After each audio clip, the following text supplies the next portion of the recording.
বড় fan base রয়েছে, যার বেশিরভাগই বরিশালের।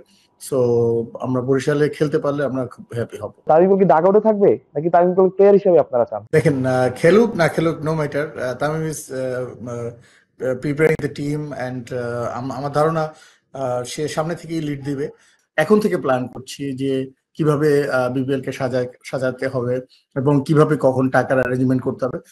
ধন্যবাদ ধন্যবাদ সকল দর্শকদেরকে এবং ফরচুন বরিশাল ফ্যান পেজকে।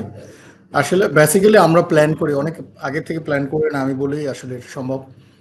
আর দেখেন, আমরা তো অনেক বড় মাপের, মোটামুটি আপনি বলেন 10-15,000 পিপল হ্যান্ডেল করি, প্রতি মাসেই স্যালারি দিতে হয়। We know how to handle them.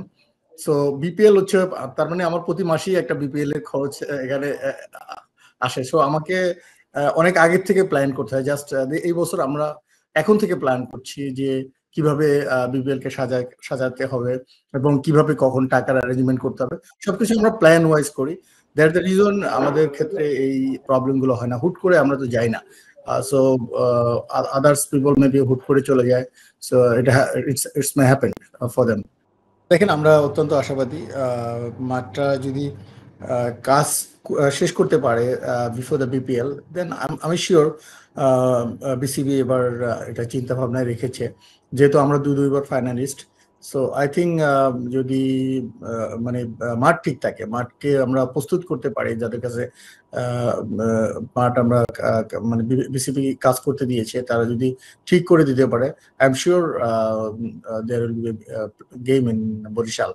And আমরা মনে করি বরিশালবাসী এবং আমাদের দল অত্যন্ত মানে প্রফুল্ল হবে এখানে খেলে, কারণ আমাদের একটা বড় ফ্যান বেস রয়েছে, যার বেশিরভাগই বরিশালের। সো আমরা বরিশালে খেলতে পারলে আমরা খুব হ্যাপি হব। না, এখন পর্যন্ত মাঠটা প্রস্তুত নেই। মাঠে কাজ চলছে, চেয়ার লাগানো হচ্ছে এবং সেখানে আবার লিটল বিট রিপেয়ারিং চলতেছে। সো আমি আশাবাদী যে বিপিএল শুরু হওয়ার, আমাদের এই ফেজটা শুরু হওয়ার আগে যদি বিসিবি চেষ্টা করে, তাহলে হয়তো বা মাঠটা, বিসিবি এনইসি সবাই মিলে যদি চেষ্টা করে, তাহলে হয়তো মাঠটা প্রস্তুত করা সম্ভব বিপিএল এর আগেই। আর মাঠ সম্ভব হলে অবশ্যই ইনশাল্লাহ আমার ধারণা বিসিবি এখানে গেইন দিবে। আমি অবশ্যই অবশ্যই প্লেয়ার হিসেবে চাই, ক্যাপ্টেন হিসেবে চাই এবং অ্যাট দ্য প্রেজেন্ট মোমেন্টে he is super fit and আমি আশা করি ইনশাল্লাহ নেক্সট বিপিএল এ সে খেলতে পারবে এবং আমার ধারণা ক্যাপ্টেন্সিও করতে পারবে।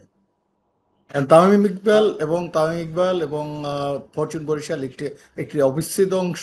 সো আমরা যদি ফরচুন বরিশাল মনে করি, Tamim Iqbal is there, Mizanur Rahman is there. So it's vice versa. জি, অবশ্যই আমরা কথা বলছি। তামিম ইকবাল অলরেডি বিদেশি প্লেয়ারদের কয়েকজনকে অলরেডি সিলেক্ট করে রেখেছে।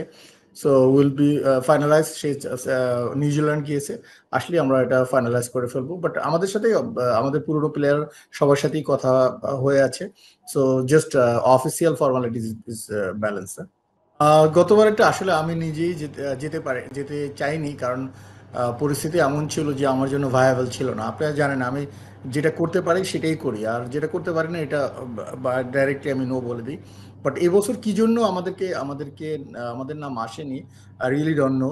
আমি ফারুক ভাইয়ের কাছে জিজ্ঞেস করেছিলাম, সে বলল সে জানে না, হয়তো বা সিওর কাছে মেসেজ আছে। সো সিওকে জিজ্ঞেস করেছি যে it's not his game. So finally we didn't gate invitation না পেলে আমি কিভাবে আমরা গ্লোবাল সুপার লিগে খেলতে যাব। সো আমাদেরকে ইনভাইটেশন তো করতে হবে, ইনভাইটেশন না হলে তো আমরা যেতে পারবো। We are not invited, so we cannot go. For Rangpur, they go. I don't know how they go, but they're going to play the Global Super League for this year. আমরা planning করেছিলাম, আমরা ওই beginning থেকে বলেছি যে আমরা will play for global super league, but finally এটা হয়ে ওঠেনি। I am sure in the near future এই আক্ষেপটা ঘুষবে। Just give us some times. I think we can do that in next. দেখেন, খেলুক না খেলুক no matter, Tamim is preparing the team and আমার ধারণা সে সামনে থেকেই লিড দিবে এবং আই এম শিওর সে সামনে থেকে লিড দিবে যদি সিরিয়াস কোনো ডক্টরের অবজারভেশন না থাকে। But so far I know everything is fine. So he is doing, last year যেটা করেছে তার চেয়ে আরো ভালো করবে ইনশাল্লাহ। ধন্যবাদ ফরচুন বরিশালের ফ্যানদেরকে। সালাম আলাইকুম।